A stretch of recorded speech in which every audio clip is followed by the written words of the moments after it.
नेता चुनिए, नेता चुनना आपका अधिकार है, ये बहुत ज़रूरी है कि आप वोट दें, लेकिन इसके साथ साथ आप उसको दीजिए जो प्रैक्टिकल हो, थ्योरी नहीं। थ्योरी क्या है कि हम ये कर देंगे, आएंगे तो क्रांति कर देंगे, आएंगे तो चांद को ज़मीन पर उतार देंगे, इससे क्रांति हो जाएगा क्या? आप कर देंगे नहीं कि ये क्या है, करते क्या है, दिस इज इम्पोर्टेंट। रोजगार जो है कि बहुत अहम सवाल हो रहा था अब हिंदुस्तान भर में, इसके लिए बेरोजगारों की थाली भी बज रही थी, दिए भी जल रहे थे, बेरोजगार दिवस भी मनाए जा रहे थे, हम लोग साथ भी थे, हम लोग समर्थन में भी थे, सब चीज़ चल रहा था। तो सरकार के नाक में दम हो गया था, इस सोचा कि इन लोगों को कैसे एगो रोजगार दें, तो IPL चला दो, सब बेरोजगार को रोजगार मिल जाएगा। ये जो ट्रेडिशन सरकार जानती है कि युवाओं को मूर्ख कैसे बनाना, उस नस को पकड़ लिया है कि जो है कि हम इनको मूर्ख बना सकते हैं IPL दिखाकर। तो इनको ज़बरदस्ती के रिया और कंगना में उलझा के, दो तरह के चोर होता है। चोर क्या करता है, सबसे समझदार चोर, और पहले जो गांव में भैंस की चोरी होती थी तो चोर क्या करता था कि भैंस को निकाला और एक घंटी लेकर उत्तर में जाता था और भैंस लेकर दक्षिण में जाता था। पब्लिक कंफ्यूज रहती थी, पब्लिक को ऐसा लगता था कि भैया देखो घंटी जिधर है उधर चोर जा रहा है, तो उधर पब्लिक जाता था और इधर भैंस लेके फरार दक्षिण में। तो ये बड़ा चोर का चालाकी है। ये जो आज के वर्तमान सरकार है वो वही चोर है, वो घंटी दिखाते हैं, कंगना देख लो, कंगना देख लो, अरे रिया देख लो, ये IPL देख लो ना, सब देख लो, लेकिन इकोनॉमी मत देखो। इकोनॉमी देख लोगे तो मतलब तुम भैंस को पकड़ लोगे और तुम तो चोर को पकड़ लोगे। बहुत बढ़िया। पब्लिक अगर नोटा दबाएगी तो क्रांति नहीं होगी। क्रांति करने के लिए किसी न किसी उम्मीदवार को ढूंढना होगा, वोट करना होगा, या फिर खुद ही उम्मीदवार बनना होगा। ये समझना होगा एक लाइन में, नोटा वोटा कुछ नहीं होता है, ये पब्लिक को मूर्ख बनाने के लिए होता है या खुद के आग को ठंडा करने के लिए होता है। ये सब कुछ होता नहीं है एक्चुअली। तो इसलिए नोटा नहीं, आप खुद उम्मीदवारी पेश कीजिए, बढ़िया बनिए। होता क्या है, आप युवाओं की राजनीति में बोलिए, तो अगर हम युवा हैं, पटना यूनिवर्सिटी या कहीं के यूनिवर्सिटी के स्टूडेंट अगर जाएगा, चुनाव लड़ेगा, बेहतर कॉन्सेप्ट रखता हो, बेहतर लड़ाइयाँ लड़ा हो, अगर वो जाएगा तो ऐसे चिल्लाते रहता है। पब्लिक फीडबैक बता रहे हैं, पब्लिक कहेगा इस सब को, छात्र नेता को ये चुनाव जीतता है, इस सब को वोट बर्बाद हो जाएगा, इस सब को वोट नहीं दो, इस सब के पास पैसा है, कैसे चुनाव लड़ेगा, साइकिल से चलता है, पैदल चलता है। तो छात्र नेता, युवा नेता दलाली करके तो पैसा नहीं ना लाएगा, वो पैदले चलेगा, वो रोडे पे चलेगा, लेकिन मतलब कि वो इतिहास रचने का और लिखने का ताकत रखता है। बिहार के जो बड़े नेता हैं उसमें एक नाम सुशील मोदी का है, इससे शायद आप भी सहमत हैं। लेकिन हाल के दिनों में एक चैनल को इंटरव्यू देते हुए उन्होंने कहा कि बिहार में, अगर बिहार की बात करें तो यहाँ पे बड़ी इंडस्ट्रीज नहीं लग सकती, और उसका कारण उन्होंने बताया कि यहाँ पे जो पॉपुलेशन डेंसिटी है, जनसंख्या घनत्व है, वो इतना ज़्यादा है कि यहाँ इंडस्ट्री लगाने के लायक जगह नहीं है। इसको कैसे देखते हैं आप, क्या कहना चाहेंगे? बड़ी हंसने वाली बात है। आपको बता दें कि ज़मीन तो बहुते हैं, अब ज़मीन है और हम अपने नाम से लिखवा लिए, सुशील मोदी सब अपने नाम से लिखवा के और 4 ताला ज़मीन के ऊपर बिल्डिंग ठोक दिया। सारे चर्च के ज़मीन पे 4 ताला बिल्डिंग इनका खड़ा है, तो ज़मीन तो कहाँ से रहेगा? आप उप मुख्यमंत्री हो के सब ज़मीनें अपने नाम से लिखवा लीजिएगा, अपने बेटा के नाम से लिखवा लीजिएगा, बेटी के नाम से लिखवा लीजिएगा, बच्चे का उचेगा दामाद के नाम से लिखवा लीजिएगा, तो ससुर बेटी पतो काका होता है वो में लिखवा लीजिएगा। और आप कहिएगा बिहार में ज़मीन छोड़े हैं, हाफ पैंट पहन के बाढ़ में भाग जाएगा, एक आदमी से नहीं मिलेगा। पटना में उप मुख्यमंत्री 5 दिन बाहर नहीं निकले हैं, ये लोग VIP लोग हैं, आप इनकी बात कर रहे हैं। सर, एक बिहार के सबसे बड़ा कोड है, कोड कहते हैं बीमारी, जबरदस्ती के उप मुख्यमंत्री बने हुए हैं। आए ना, चुनाव लड़ लीजिए, किसी विधानसभा को चुन लीजिए, आप आ जाइए चुनावी मैदान में, आप लड़िए, आप नेतृत्व और जीत कर जाइए। हाँ, कहेंगे कि सुशील मोदी जीते हुए उम्मीदवार हैं, नीतीश कुमार जी जीते हुए और इलेक्ट होकर आए हैं। आप तो सेलेक्ट होकर आते हैं, इलेक्ट होकर आते कहाँ हैं? उप मुख्यमंत्री हैं तो क्या विधान परिषद से आ जाइए, मुख्यमंत्री विधान परिषद से आ जाइए, आपको चुनाव लड़ने की क्या जरूरत है? जानते हैं कि चुनाव लड़िएगा तो आपका पोल खुल जाएगा। 15 साल मुख्यमंत्री उप मुख्यमंत्री रहे, आपको तो डट के लड़ना चाहिए, डट के कि हाँ विधानसभा से लड़ेंगे, 15 साल का काम है हमारा। अगर हम 15 साल के उस काम को लेकर जाते हैं तो जनता हमको तय कर देगी कि हम 15 साल में अच्छा किए हैं कि बुरा। तो नीतीश कुमार जी और सुशील मोदी जी को ओपन चैलेंज है कि सिलेक्ट होकर नहीं बल्कि इलेक्ट होकर आए, किसी भी कंस्टिट्यूएंसी से लड़ें, और जन अधिकार पार्टी का एक उम्मीदवार भी वहाँ लड़ेगा, आपको आपकी था पता चल जाएगा कि बिहार में एक बेहतर विकल्प की तो आवश्यकता है ही, एक ऐसा विकल्प जो बिहार में रोजगार की बात करे, जो बिहार में स्वास्थ्य सुविधाओं की बात करे, बिहार में शिक्षा की बात करे, क्योंकि यही बिहार जो ईज ऑफ डूइंग बिजनेस में 26वें स्थान पे है, आखिर क्या कारण रह गया? आज़ादी के 70-72 साल बाद बाकी जो राज्य थे हमारे देश के, वो कहाँ खड़े हैं और हमारा बिहार कहाँ खड़ा है? तो ज़रूर कहीं ना कहीं हमारे नेतृत्व क्षमता जो थी वो कहीं कम थी, जिसका कारण ये सारी चीज़ें जो इतनी अव्यवस्थित रूप से हमारे सामने हैं, इसमें एक सुधार की गुंजाइश है, एक बेहतर विकल्प की आवश्यकता है, जो तमाम पार्टियां हैं, चाहे प्लूरल्स हो, चाहे जन अधिकार पार्टी हो, चाहे अन्य भी जो स्वतंत्र रूप से जो बेहतर कैंडिडेट हों, वो इस बार विधानसभा चुनाव में मैदान में हैं और हम चाहते हैं कि एक बेहतर विकल्प बिहार को मिले। जी कुछ कहना आप एक नाम लिए, कौन सा नाम लिए हम नहीं जानते। एक वक्त था जब आदमी आंदोलन करके नेता बनता था, कितना अच्छा लगता था कि ये भैया देखो इस संघर्ष किया है और इसके संघर्ष पर कोई सवाल नहीं उठा सकते हो और इसलिए इस संघर्षकारी व्यक्ति पर तो तुम कुछ मत करो। आज लोग पेपर में फोटो छपवा के yes I am CM candidate. अब क्या, अब बिहार भी उसी के साथ चला। हम जो है कि सीएम कैंडिडेट टीवी में देखे हैं, नहीं हम अखबार में देखे हैं सीएम कैंडिडेट। ये अगर ऐसे लोग नेता बनने लगे कि हम जो है कि पेपर में ऐड दे के नेता हो गए, हम होर्डिंग लगवा के नेता हो गए, तो संघर्ष करने वाले लोगों का मनोबल टूटेगा कि नहीं टूटेगा? क्यों हम किसी की शिकायतें सुने, क्यों हम किसी की शिकायतें लेकर लड़े, जब जानते हैं कि पेपर में हमको एक बार में पैसा कमाओ, ऐड दो, अब पब्लिक तो वोट देवे करेगा। बड़ा खतरनाक सिचुएशन है भैया।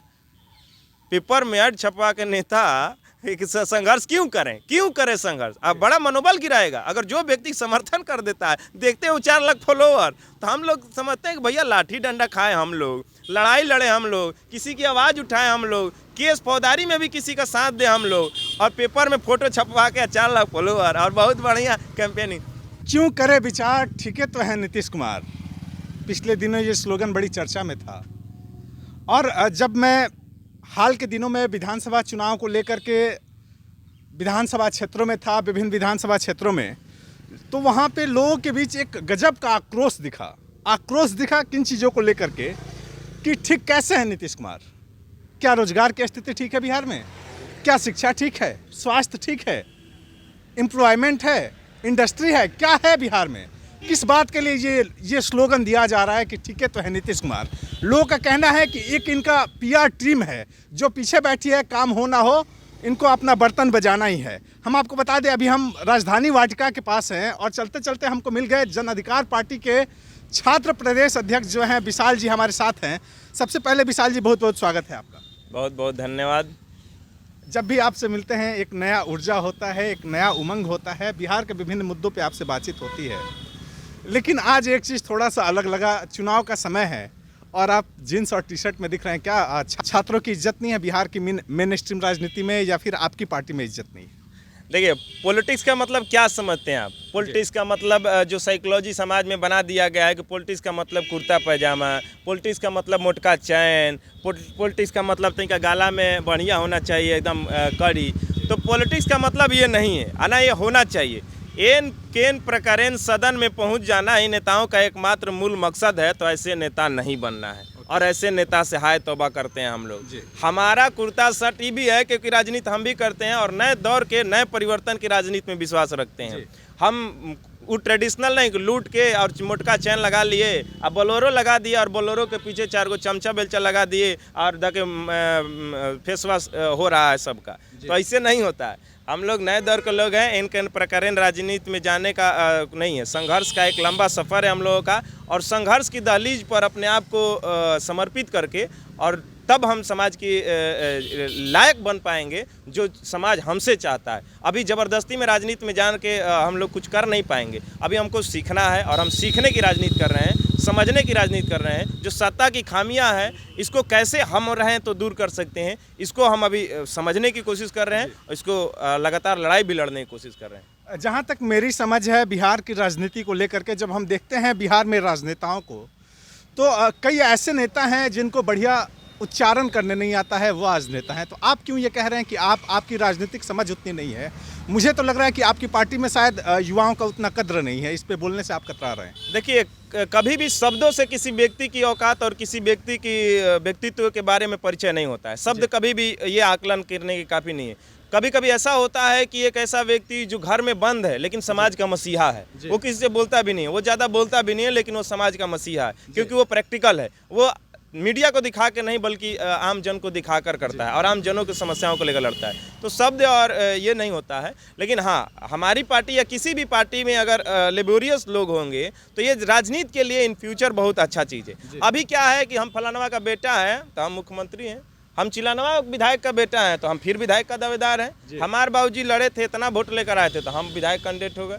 तो ये जो ट्रेडिशन चल रहा है इसको बदलने की जरूरत है। हमारे जैसा युवा जरूरी नहीं है राजनीति में आए या नहीं है, लेकिन उन लोगों को समझने की ताकत रख ले तो बिहार बदल जाएगा। तो हम वोटरों को भी, हम चुनाव लड़ें नहीं लड़ें सेकेंडरी चीज़ है, हम वोटरों को भी जागरूक करने की कोशिश कर रहे हैं। आप चीज़ों को समझिए, समझकर वोट करिए और इसके लिए लगातार हम लोग चुनावी लड़ाई लड़ रहे हैं। और व्यक्तित्व नेतृत्व से पता चलता है कि आप कितने सबल नेतृत्व करते हैं, कितने जीत के करीब पहुंचते हैं, जीतते हैं, कितनी लड़ाइयाँ में आपकी क्या संघर्ष रही, क्या भूमिका रही, कौन मुद्दे पर आप कितना संघर्ष किए, आपकी विजन क्या है उस मुद्दे को लेकर, उन विचारों को लेकर, आपके ब्लूप्रिंट क्या है, आपके मैनिफेस्टो क्या है, आप उस मैनिफेस्टो पर कितना सेंसिटिव हैं। तो हम लोगों का प्रतिज्ञा पत्र लॉन्च भी हो रहा है 24 तारीख को, माननीय श्री पप्पू यादव जी लॉन्च करेंगे। तो उसमें हम लोग कोर्ट के एफिडेविट देकर आ रहे हैं कि हम लोग जो भी कैंडिडेट होगा और जो भी हमारे, अगर हम सत्ता में आते हैं तो 3 साल के अंदर ये वर्क वाइज कि हम अगर युवाओं को रोजगार नहीं दिए 6 महीने में तो हम छोड़ देंगे राजनीति, तो छोड़ देंगे। तो ये कोर्ट का एफिडेविट रहेगा ताकि जनता कहे कि देखिए आप झूठ बोले तो झूठ बोले, हम बेनकाब हों। लेकिन आज वैसा दौर नहीं है, वैसे सत्तारूढ़ दल को भी करना चाहिए, वैसे विपक्ष को भी करना चाहिए। कमिटमेंट होना चाहिए, स्ट्रांग कमिटमेंट कि हम जनता के उन वादों को पूरा नहीं किए तो हम फांसी की सजा पर खुद झूल जाएंगे। ये कमिटमेंट होना चाहिए।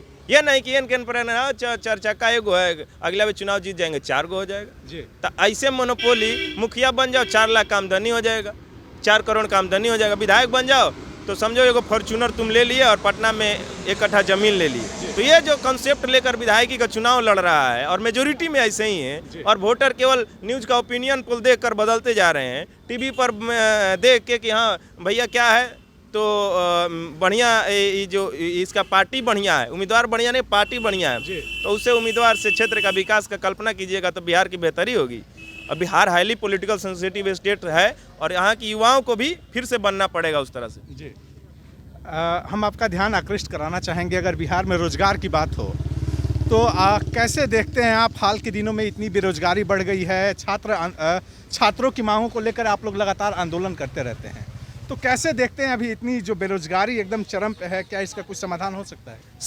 समाधान है, करने के लिए दृढ़ इच्छा होना चाहिए। बेरोजगारी कोई समस्या ही नहीं है अगर समस्या का समाधान करने वाले लोग का नियत सही है। नीति, नियत और निरंतरता, ये 3 चीज होना व्यक्ति में बहुत जरूरी है जो नेतृत्व कर रहा हो। नीति यहाँ है नहीं और नियत तो एकदम केवल और केवल है कि भैया हम कुर्सी पर बने रहें, यही नियत है। तो उनमें निरंतरता भी इसी बात का है कि हम केवल और केवल कुर्सी पर बने रहें। तो वैसे लोगों से हम बेरोजगारी के सवाल के सोल्यूशन नहीं ढूंढेंगे। अब सोल्यूशन कैसे ढूंढेंगे तो हम एक बार आपको फिर बताते हैं, आपको एक बार पहले ही बताए होंगे कि छोटे छोटे जो उद्योग धंधे हैं उनको बढ़ावा, अब कहा तो दिए कि छोटे उद्योग धंधे को बढ़ावा दे, लेकिन बढ़ावा कैसे दें इसका ब्लूप्रिंट नहीं है। बढ़ावा छोटे छोटे उद्योग को दे देंगे, इससे छोटे उद्योग थोड़े लग जाएंगे। कैसे लगेंगे?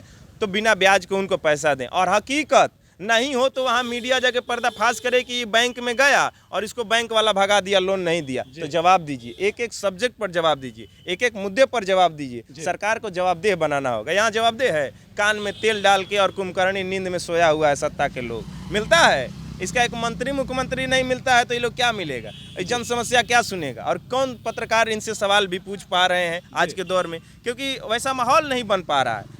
वहाँ पूछने ही नहीं देता है, मिलने ही नहीं देता है। मुख्यमंत्री नहीं मिलेंगे, केवल भाषण देंगे, वीडियो जारी कर देंगे, अब हम लोगों को चलाना है। ये परिस्थिति नहीं होती। आप सवाल का जवाब भी दीजिए, आप मुख्यमंत्री हैं, आप मंत्री हैं।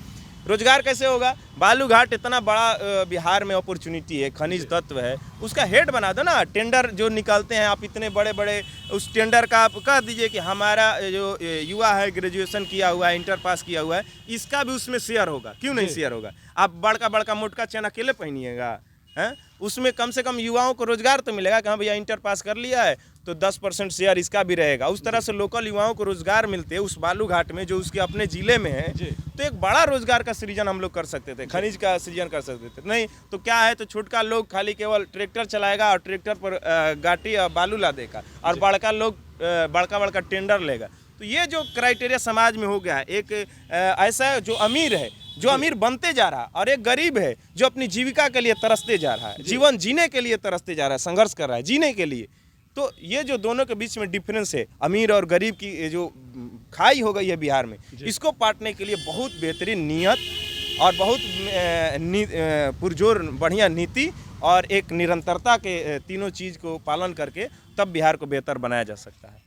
आपसे कुछ छोटा छोटा सवाल रहेगा, मैं आपसे बस पूछूंगा, कुछ नाम रखूंगा, उस पर आपके क्या विचार हैं, थोड़ा सा आप बताइए आज। देखिए जी, इससे पहले एक और सवाल बोलते हैं। आप रोजगार की बात बोले तो हम लोग सबसे पहले हमारा नौकरी जो है, नौकरी में पारदर्शिता हो जाए ना, तब आधा से अधिक टेंशन है खत्म। हम बिहार पुलिस देते हैं, उसका पेपर लीक, क्या था आधा घंटा पहले एक का इंदिरा गांधी, दूसरा का पटना, तो तीसरा का सब सोल्यूशन आ जाता है, पढ़ के लड़का मारता है एग्जाम। तो उसमें जो ये हम टेंशन में आते हैं कि वो तुम कितनों पढ़ लो, चोरी होगा और एग्जाम का पेपर लीक होगा, तुम पर बहुत बड़ा पास थोड़े कर जाओगे। तो इससे डर जो पैदा हो गया आज के युवाओं में, तो वो चाहता है कि चलो 9th 10th में दिल्ली निकल जाओ, लुधियाना निकल जाओ, कम से कम पैसा तो कमाओगे यार आज के 3 साल 4 साल बाद। तो इससे नौकरी में पारदर्शिता होना बहुत ज़रूरी है।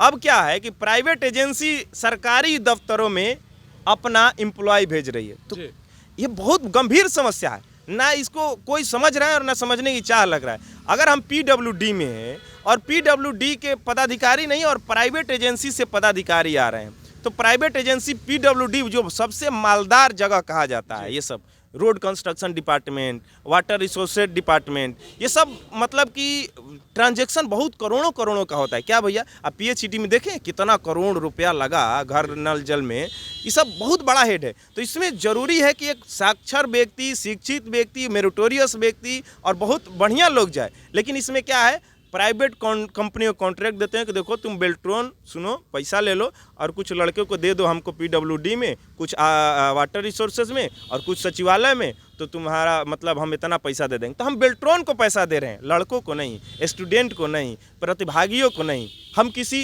इंटरमीडिएट को जनरेट कर रहे हैं इस बिहार में। कितना गंभीर और कितना खतरनाक सवाल है, आप नहीं समझ सकते हैं। इससे होगा क्या, इससे BSSC का एग्जाम की गरिमा खत्म हो जाएगी। BSSC के एग्जाम 6 साल में नहीं हो पा रहे हैं, और इसीलिए नहीं हो पा रहे क्योंकि एम्प्लॉय तो मिल ही रहे हैं। हम तो सोच रहे हैं कि बहाली नहीं निकल रहा है, और कब बहाली निकल के खत्म हो जा रहा है नहीं लड़कों को पता है। और ना ये पता चला कि पदाधिकारी तो है, पदाधिकारी तो आ ही रहा है, लेकिन कहाँ से आ रहा है किसी को नहीं पता है। क्या तो उसके रिलेशन में है, कॉन्ट्रैक्ट पर है, गेस्ट पर है।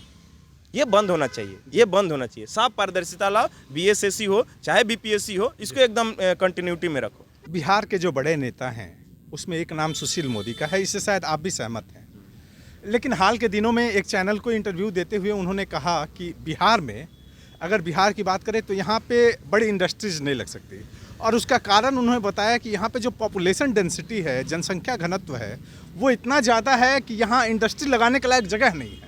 इसको कैसे देखते हैं, आप क्या कहना चाहेंगे? बड़ी हंसने वाली बात है। आपको बता दें कि ज़मीन तो बहुते हैं, अब ज़मीन है और हम अपने नाम से लिखवा लिए। सुशील मोदी सब अपने नाम से लिखवा के और 4 ताला ज़मीन के ऊपर बिल्डिंग ठोक दिया जी। सारे चर्च के ज़मीन पे 4 ताला बिल्डिंग इनका खड़ा है जी। तो ज़मीन तो कहाँ से रहेगा? आप उप मुख्यमंत्री हो के सब ज़मीन में अपने नाम से लिखवा लीजिएगा, अपने बेटा के नाम से लिखवा लीजिएगा, बेटी के नाम से लिखवा लीजिएगा, बच्चे का बूचेगा दामाद के नाम से लिखवा लीजिएगा। तो ससुर बेटी पतो का होता है वो में लिखवा लीजिएगा। और आप कहिएगा बिहार में ज़मीन छोड़े हैं, तो ये लोग तो बड़का स्कैंडल करता है बिहार में बैठ के। हाफ पैंट पहन के बाढ़ में भाग जाएगा, एक आदमी से नहीं मिलेगा। पटना में उप मुख्यमंत्री 5 दिन बाहर नहीं निकले हैं, ये लोग VIP लोग हैं, आप इनकी बात कर रहे हैं। सर एक बिहार के सबसे बड़ा कोड है, कोड कहते हैं बीमारी, ये सब बीमारी लोग हैं, बीमारी। और इसको एक्सेप्ट करना होगा कि हाँ सुशील मोदी जैसे लोग जो सबसे बड़ा माफिया है, दिखता है थोड़े है, गलथेतराई करके टीवी पर बढ़िया से अपना छवि बनाए हुए हैं सब लोग। ये लोग गलथेतराई करके और पिक्चर में बना हुआ है। ये लोग को एक पल भी अगर इनकी सच्चाई खोल जाए तो रहने का अधिकार नहीं होगा। पब्लिक मार के लाठी इनको साफ कर देगा, लेकिन समझने को तैयार नहीं है। ये लोग जबरदस्ती के उप मुख्यमंत्री बने हुए हैं। आए ना चुनाव लड़ लीजिए, किसी विधानसभा को चुन लीजिए, आप आ जाइए चुनावी मैदान में, आप लड़िए, आप नेतृत्व और जीत कर जाइए।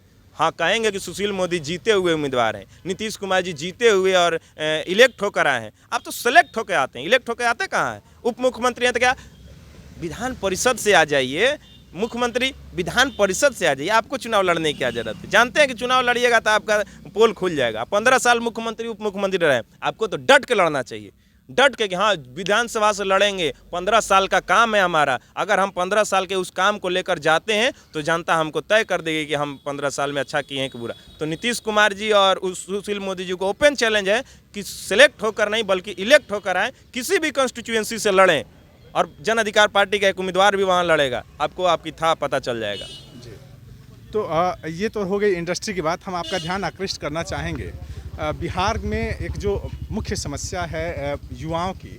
अभी आप देखिएगा कि आईपीएल चालू हो गया है और लोगों के अंदर एक उमंग उत्साह है, कोरोना चला गया और जो बेरोजगारी थी वो ख़त्म हो गई। इसके बारे में रोजगार जो है कि बहुत अहम सवाल हो रहा था अब हिंदुस्तान भर में, इसके लिए बेरोजगारों की थाली भी बज रही थी, दिए भी जल रहे थे, बेरोजगार दिवस भी मनाए जा रहे थे, हम लोग साथ भी थे, हम लोग समर्थन में भी थे, सब चीज़ चल रहा था। तो सरकार के नाक में दम हो गया था, इस सोचा कि ये लोगों को कैसे एगो रोजगार दें, तो आईपीएल चला दो, सब बेरोजगार को रोजगार मिल जाएगा। ये जो ट्रेडिशन सरकार जानती है कि युवाओं को मूर्ख कैसे बनाना, उस नस को पकड़ लिया है कि जो है कि हम इनको मूर्ख बना सकते हैं आईपीएल दिखाकर। तो इनको ज़बरदस्ती के रिया और कंगना में उलझा के, दो तरह के चोर होता है। चोर क्या करता है, सबसे समझदार चोर, और पहले जो गांव में भैंस की चोरी होती थी तो चोर क्या करता था कि भैंस को निकाला और एक घंटी लेकर उत्तर में जाता था और भैंस लेकर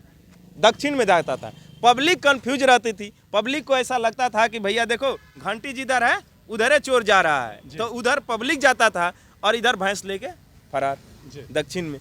तो ये बड़ा चोर का चालाकी है।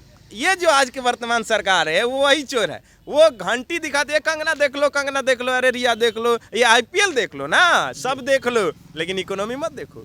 इकोनॉमी देख लोगे तो मतलब तुम भैंस को पकड़ लोगे और तुम तो चोर को पकड़ लोगे। बहुत बढ़िया बात आपने बता दिया। इकोनॉमी को लेकर के क्या सोच है आपकी? अब इकोनॉमिक स्थिति तो पूरे देश की गड़बड़ है, लेकिन आपकी क्या सोच है इकोनॉमी को लेकर के, बिहार के परिप्रेक्ष्य में या देश के परिप्रेक्ष्य? देखिए इकोनॉमी अब जीडीपी जो है जो डिफाइंड करती है, आज कितना नीचे चला गया, माइनस में चला गया जीडीपी, लेकिन फिर भी युवा खुश हैं। फेसबुक पर आईपीएल देख रहे हैं और उस आईपीएल का कोई टीवी से लाइव कर रहा है, उसको 2000-3000 लोग लाइव देख रहा है। अच्छा आईपीएल चल रहा है, कहीं चल नहीं रहा है तो फेसबुक पर कोई लाइव किया है वही देखते हैं। ये रोजगार का स्तर है, क्योंकि बेरोजगारी इतनी है। काम एक वक्त था जब मनमोहन सिंह प्रधानमंत्री हुआ करते थे तो उस दौर में दुनिया भर में इकोनॉमी कंडीशन खराब हुआ था।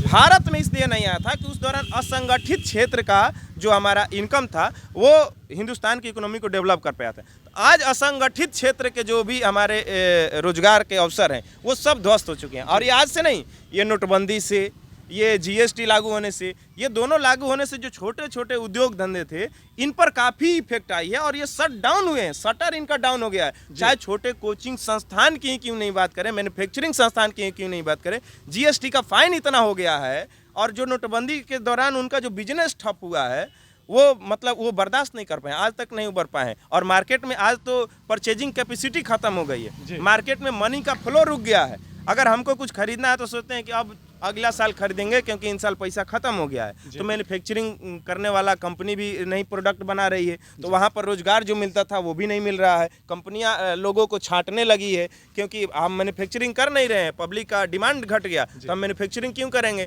और जब प्रोडक्ट का डिमांड घटेगा, मैन्युफैक्चरिंग घटेगा तो पब्लिक के एम्प्लॉय घटेंगे, एम्प्लॉय की छटनी हो रही है। तो फिर उसके बाद गाँव में आके बैठ रहे हैं तो देखे कि पलायन हो गया पब्लिक का, इतने लोग आ गए। पलायन नहीं होगा तो क्या होगा, अब आके क्या है तो ज़बरदस्ती के आईपीएल और कंगना अंगना में उलझा दिया गया, वो अपनी मूल सवाल को छोड़ दिए हैं, भूल गए हैं। मूल सवालों से आज हमारी मीडिया थोड़ी सी दूर है, लेकिन एक चीज़ जो और हम बिहार के परिप्रेक्ष्य में कहना चाहेंगे, आपको क्या लगता है बिहार की राजनीति में युवाओं की भागीदारी होनी चाहिए कि नहीं? जो बिहार आज से कुछ समय पहले जब लालू का समय था, राजनीतिक जीवन में अपने प्रारंभिक समय में थे, या नीतीश कुमार की बात हो, रामविलास पासवान की बात हो, तो उस समय युवाओं का एक नेतृत्व था, एक नेता थे जो युवाओं के, सारे नेता युवा थे और उस समय युवा नेतृत्व था बिहार में। लेकिन आज के बिहार की अगर बात करें, मैं कुछ दिनों से दानापुर विधानसभा में हूँ और जब मैं वहाँ पे बातचीत कर रहा था और लोगों से उनसे बातचीत चल रही थी तो मैंने पूछा, वहाँ के लोग बड़ी नाराज़ थे स्थानीय विधायिका से, तो मैंने पूछा कि विकल्प के तौर पे आप किसको देखते हैं, तो उनका साफ एक लफ्ज़ में कहना है कि कोई विकल्प ही नहीं है। तो हम बोले कि क्या करेंगे आप विधानसभा चुनाव में? वो कह रहे हैं नोटा के साथ जाएंगे। तो जो बिहार कभी राजनीतिक रूप से इतना समृद्ध था, युवा नेतृत्व इतना बढ़िया था, आज वहाँ राजनीति की इतनी बड़ी शून्यता, क्या कारण है? पब्लिक अगर नोटा दबाएगी तो क्रांति नहीं होगी। जी। क्रांति करने के लिए किसी न किसी उम्मीदवार को ढूंढना होगा, वोट करना होगा या फिर खुद ही उम्मीदवार बनना होगा। ये समझना होगा एक लाइन में, नोटा वोटा कुछ नहीं होता है। ये पब्लिक को मूर्ख बनाने के लिए होता है या खुद के आग को ठंडा करने के लिए होता है। ये सब कुछ होता नहीं है एक्चुअली। तो इसलिए नोटा नहीं, आप खुद उम्मीदवारी पेश कीजिए, बढ़िया बनिए। होता क्या है, आप युवाओं की राजनीति में बोलिए तो अगर हम युवा हैं, पटना यूनिवर्सिटी या कहीं के यूनिवर्सिटी के स्टूडेंट अगर जाएगा, चुनाव लड़ेगा, बेहतर कॉन्सेप्ट रखता हो, बेहतर लड़ाइयाँ लड़ा हो, अगर वो जाएगा तो ऐसे ही चिल्लाते रहता है। पब्लिक फीडबैक बता रहे हैं, पब्लिक कहेगा इस सब को, छात्र नेता को ये चुनाव जीतता है, इस सब को वोट बर्बाद हो जाएगा, इस सब को वोट नहीं दो, इस सब के पास पैसा है, कैसे चुनाव लड़ेगा, साइकिल से चलता है, पैदल चलता है। तो छात्र नेता, युवा नेता दलाली करके तो पैसा नहीं ना लाएगा, वो पैदले चलेगा, वो रोडे पे चलेगा, लेकिन मतलब कि वो इतिहास रचने का और लिखने का ताकत रखता है। लेकिन पब्लिक जो है आज ऐसा मोमेंट बना दिया है गांव में कि आप जाइएगा ना, जब तक आपके पास चार चक्का नहीं है लोग आपको सुनने को तैयार नहीं होगा। अब छात्र नेता, युवा नेता भला टिकटों लेके चुनाव जीता ना, नहीं जीत पाएगा, इसलिए क्योंकि पब्लिक उसके साथ नहीं है। तो आजकल युवाओं की भागीदारी इसलिए खत्म हो गई है क्योंकि वो समझ गया है कि भैया पैसा का बोलबाला है, पैसा है तो चुनाव है, पैसा नहीं है तो चुनाव नहीं है। क्योंकि ये वोटर कहने में तो बड़ा अच्छा लगता है, कोई सी युवा को आना चाहिए, लेकिन जब युवा आएगा तो कहेगा कि ओ ये ऐसे ही बोलते रहता है, ये नहीं जीतेगा। तो जब तक फॉर्च्यूनर नहीं घुमाइएगा, जब तक फोर व्हीलर और सिकरी सोना का नहीं पहनिएगा, तब तक कोई सुनने का तैयार नहीं है। और ये बिहार के लिए सबसे शर्म की बात है। और जो वोटर हैं, जो हम लोग हैं, पब्लिक, इनको लिए समझने की बात है कि संघर्ष करने वाले लोगों को सुने, लूटने वाला लोग विकास करता है कभी और करेगा। तो ये बहुत खराब दौर से हमारा हिंदुस्तान और बिहार गुजर रहा है राजनीति के क्राइसिस में। लेकिन आज के पैटर्न को बदलना चाहिए और आ रहे हैं। अब हम हमारी पार्टी से तो काफ़ी युवा चुनाव लड़ रहे हैं, छात्र चुनाव लड़ रहे हैं। हमारे नेता मौका भी देते हैं, सभी छात्र नेताओं को फेस बना देते हैं। तमाम पार्टी के नेता दिखते नहीं हैं, लेकिन पप्पू यादव के छात्र नेता हर जगह छाए हुए रहते हैं। कितने लोग यहाँ से फेस बना के निकले। तो फर्टिलाइज जगह है जन अधिकार पार्टी, लोग उम्मीद भी कर रहे हैं पप्पू यादव जी से। तो एक बेहतर युवा और बेहतर विकल्प तो आ ही रहा है। बिहार के विधानसभा में जन अधिकार पार्टी कहाँ रहेगी? एक मजबूत ऑप्शन के तौर पर देखिए क्या है कि आज एक बहुत महत्वपूर्ण बात बताते हैं। एक तरफ पुराने कैंडिडेट हैं जो 2 बार से विधायक हैं और तीसरी बार भी वही खड़ा हो रहे हैं, और एक तरफ वो भी हैं जो 1 बार विधायक होकर 2 बार से हार रहे हैं, तीसरे बार वो भी खड़े हो रहे हैं हर बिहार विधानसभा में। तो क्या है कि एक तरफ जीतल विधायक 2 बार से और 1 बार हारल विधायक 2 बार से, यही ना कॉन्सेप्ट है। क्योंकि 15 साल तो ही रहे हैं और आरजेडी भी अपना कैंडिडेट बदल नहीं रहा है, और ये दोनों पब्लिक को सुनता नहीं है, पब्लिक उब चुका है। इसलिए एक चाहता है कि एक ऐसा विकल्प जो नवयुवक हो, इंथुजियास्ट हो, जो परिवर्तन के जज्बा रखता हो, वैसे लोग आए। तो हमारी पार्टी ऐसी उम्मीदवार को तलाश कर हर विधानसभा में लड़ा रही है। तो एक उम्मीद जगह है कि जीतल है, 2 साल से कुंभकर्ण में सूत गया है, तीसरे बार जीत के क्रांति कर देगा क्या? और ये 2 बार से हारल है और पब्लिक में आता नहीं है, केवल ऊपर से टिकट लेकर फिर चुनाव लड़ लेता है। तो इसको जिताने से कोई फायदा नहीं है। तो ऐसा करो कि इन दोनों को खत्म करो और बीच में कोई बेहतर है और जिसका जनाधार है। तो पप्पू यादव का जनाधार हर विधानसभा में तो जरूर है। और इसलिए एक उम्मीदवारों को, जो वर्तमान दौर में उनके उम्मीदवार हैं, उनके नफरत और पप्पू यादव की लोकप्रियता दोनों मिलके एक मजबूत स्ट्रेंथ हर विधानसभा में पप्पू यादव जी का आ रहा है। जन अधिकार पार्टी अपने राइवल के रूप में किसको देखती है बिहार में? हम लोग पप्पू यादव जी के नेतृत्व में एक बेहतर विकल्प, क्योंकि यही हमारे ऑप्शन है और यही हमारे सबसे मजबूत लेता है। और राइवल कौन है आपके? जन अधिकार पार्टी का राइवल कौन है आपको? क्या मतलब कौन लगता है कि वो उससे आपकी प्रतिद्वंदिता ज़्यादा रहेगी बिहार की राजनीति में? हम कह तो रहे हैं कि हमारी पॉजिटिविटी हमसे खुद से ही चीज़ें है कि हम अपनी पॉजिटिविटी को लेकर जाएं, पप्पू यादव जी की पॉजिटिविटी को लेकर जाएं। हम प्रतिद्वंदी के तौर पे किसी को नहीं देखते हैं। हम खुद ही अपनी पॉजिटिविटी इतनी है कि इसी को लेकर अगर पब्लिक के बीच में जाएं तो फिर वहाँ का जो लोकल उम्मीदवार है उसकी नफरत ही हमारे लिए पॉजिटिविटी का काम कर रही है और हमारी लोकप्रियता ऊपर दोनों प्लस पॉइंट हो जा रहा है। तो प्रतिद्वंदी कोई नहीं है वहाँ, जहाँ हर विधानसभा में पब्लिक हम लोगों को फर्स्ट प्रायोरिटी दे रही है और ये अच्छा संकेत है। अब देखते हैं कि पब्लिक ओपिनियन और तमाम चीज़ों पर अगर लोग उसके बाद भी स्ट्रिक्ट रहते हैं, एक जगह एकजुट रहते हैं, तो एक बेहतर विकल्प और बेहतर ऑप्शन ये कहें कि बेहतर नेतृत्व बिहार को मिल सकता है। नेता चुनिए, नेता चुनना आपका अधिकार है, ये बहुत ज़रूरी है कि आप वोट दें, लेकिन इसके साथ साथ आप उसको दीजिए जो प्रैक्टिकल हो, थ्योरी नहीं। थ्योरी क्या है कि हम ये कर देंगे, आएंगे तो क्रांति कर देंगे, आएंगे तो चांद को ज़मीन पर उतार देंगे, इससे क्रांति हो जाएगा क्या? आप कर देंगे नहीं कि ये क्या है, करते क्या है, दिस इज इम्पोर्टेंट। और इस पर भी बात होनी चाहिए, इस पर वोट होना चाहिए। प्रैक्टिकल, तो पप्पू यादव जी प्रैक्टिकल नेता है। वो जाते हैं 3 बजे रात को पटना आते हैं, 6 बजे सुबह फिर निकल जाते हैं। वो हर जिला में जाते हैं, हर विधानसभा में जाता है, जहां आपराधिक घटनाएं होती है वहां जाते हैं। कोई कहीं किसी जिला से पुकार दे तो ये व्यक्ति हर गांव में जाने के लिए तत्पर रहता है और जाता है। तो ये प्रैक्टिकल है, थ्योरी नहीं कि आएंगे तो क्रांति कर देंगे। आज आप क्या कर रहे हैं, इस पर हमको वोट करना है और यही हमारा एक आग्रह होगा बिहार के आम नागरिकों से। बिहार में एक बेहतर विकल्प की तो आवश्यकता है ही, एक ऐसा विकल्प जो बिहार में रोजगार की बात करे, जो बिहार में स्वास्थ्य सुविधाओं की बात करे, बिहार में शिक्षा की बात करे। चूँकि यही बिहार जो ईज ऑफ डूइंग बिजनेस में 26वें स्थान पे है, आखिर क्या कारण रह गया? आज़ादी के 70-72 साल बाद बाकी जो राज्य थे हमारे देश के, वो कहाँ खड़े हैं और हमारा बिहार कहाँ खड़ा है? तो ज़रूर कहीं ना कहीं हमारे नेतृत्व क्षमता जो थी वो कहीं कम थी, जिसका कारण ये सारी चीज़ें जो इतनी अव्यवस्थित रूप से हमारे सामने हैं, इसमें एक सुधार की गुंजाइश है, एक बेहतर विकल्प की आवश्यकता है। जो तमाम पार्टियां हैं, चाहे प्लूरल्स हो, चाहे जन अधिकार पार्टी हो, चाहे अन्य भी जो स्वतंत्र रूप से जो बेहतर कैंडिडेट हों, वो इस बार विधानसभा चुनाव में मैदान में हैं और हम चाहते हैं कि एक बेहतर विकल्प बिहार को मिले। जी कुछ कहना आप एक नाम लिए, कौन सा नाम लिए हम नहीं जानते। एक वक्त था जब आदमी आंदोलन करके नेता बनता था, कितना अच्छा लगता था कि भैया देखो इस संघर्ष किया है और इसके संघर्ष पर कोई सवाल नहीं उठा सकते हो और इसलिए इस संघर्षकारी व्यक्ति पर तो तुम कुछ मत करो। आज लोग पेपर में फोटो छपवा के yes I am CM candidate. अब क्या, अब बिहार भी उसी के साथ चला। हम जो है कि सीएम कैंडिडेट टीवी में देखे हैं, नहीं हम अखबार में देखे हैं सीएम कैंडिडेट। ये अगर ऐसे लोग नेता बनने लगे कि हम जो है कि पेपर में ऐड दे के नेता हो गए, हम होर्डिंग लगवा के नेता हो गए, तो संघर्ष करने वाले लोगों का मनोबल टूटेगा कि नहीं टूटेगा? क्यों हम किसी की शिकायतें सुने, क्यों हम किसी की शिकायतें लेकर लड़े, जब जानते हैं कि पेपर में हमको एक बार में पैसा कमाओ, ऐड दो, अब पब्लिक तो वोट देवे करेगा। बड़ा खतरनाक सिचुएशन है भैया। पेपर में ऐड छपवा के नेता संघर्ष क्यों करें संघर्ष? अब बड़ा मनोबल गिराएगा। अगर जो व्यक्ति समर्थन कर देता है, देखते हैं 4 लाख फॉलोअर, तो हम लोग समझते हैं कि भैया लाठी डंडा खाए हम लोग, लड़ाई लड़े हम लोग, किसी की आवाज़ उठाए हम लोग, केस फौजदारी में भी किसी का साथ दे हम लोग, और पेपर में फोटो छपवा के 4 लाख फॉलोअर और बहुत बढ़िया कैंपेनिंग। हम तो बहुत बिहार पर आश्चर्य होता है कि हाईली पॉलिटिकली सेंसिटिव स्टेट कोई गलती से तो नहीं ना लिख दिया था, या फिर अगर है तो फिर ये फिर से कैसे बनेगा वो हालात में। बड़ा संघर्ष है, बहुत संघर्ष है, बहुत लड़ाई लड़नी है। इनका कहना जायज़ है कि जो संघर्ष करता है अपने क्षेत्र के लिए, अपने दुख तकलीफ़ों को जानता है, वो शायद उसके विकास की बेहतर बातचीत करेगा। वो शायद जानता है कि यहाँ की जन समस्याएं क्या हैं और वो उस पर शायद काम बेहतर कर सकता है।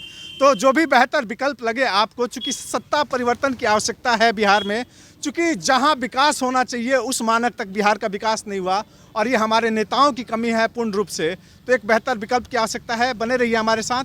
बहुत बहुत धन्यवाद आपका, बहुत बहुत धन्यवाद विशाल जी अपना कीमती समय बहुत देने के लिए। धन्यवाद। जब भी आपसे मुलाकात होती है एक बेहतर संवाद होता है जो हमारे दर्शक कहीं ना कहीं उसको पसंद करते हैं और उनको काफ़ी चीज़ें जानकारियाँ मिलती हैं। जो अभी आपने पुष्पम प्रिया चौधरी जी के बारे में बोला, हम चाहते हैं कि आप भी उसको सुने। बहुत बहुत धन्यवाद। Thank you so much. और ईश्वर से कामना होगा कि बिहार एक बढ़े, तो आप सब लोगों का एक बहुत भागीदारी होगा। आज के दौर में ऐसी पत्रकारिता देखने को नहीं मिलती है, लेकिन आप लोग अगर हम छात्र नेताओं को भी अगर आप सुनने का दे रहे हैं, पब्लिक डोमेन में जाने का मौका दे रहे हैं, ये अपने आप में एक परिवर्तन है और इस परिवर्तन को मानना होगा और ये परिवर्तन ही बिहार में क्रांति लाएगी। Thank you.